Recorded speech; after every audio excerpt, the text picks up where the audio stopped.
আসসালামু আলাইকুম। বাংলা সংবাদে আমন্ত্রণ জানাচ্ছি আমি শারমিন রহমান। ইতালির ভিসেন্সা শহরের প্রবাসী বাংলাদেশী পরিবারের মেয়ে মাহিয়া আবেদিন রাথীর চমৎকার ফলাফলের প্রেক্ষিতে এক সংবর্ধনার আয়োজন করেন ইতালির প্রেসিডেন্ট। আরো জানাচ্ছেন পারভেজ আহমেদ। ইতালির ভিসেন্সা শহরে অতি সাধারণ পরিবারের মেয়ে মাহিয়া আবেদিন রাথী তেরসা সুপারিয়রে বা এসি সমমানের পরীক্ষায় শান্ত দিয়েছে এলুতে বিশেষ সম্মান লাভ করে সমগ্র ইতালিতে রেকর্ড সৃষ্টি করেছেন। মাহিয়ার এই সাফল্যের জন্য ইটালিয়ান রাষ্ট্রপতি রিপাবলিকান নাপোলিতান এক সম্বর্ধনা দেন এবং তার ভবিষ্যৎ সাফল্য কামনা করেন। আমি ইটালিতে আসছিলাম, ক্লাস 4 এসে ভর্তি হয়েছি ইটালিতে।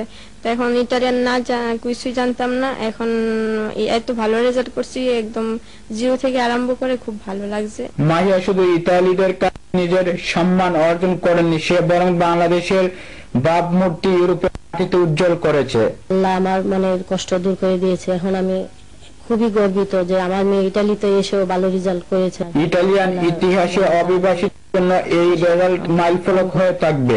Parvez Ahmed, Bangla TV news, Vicenza, Italy.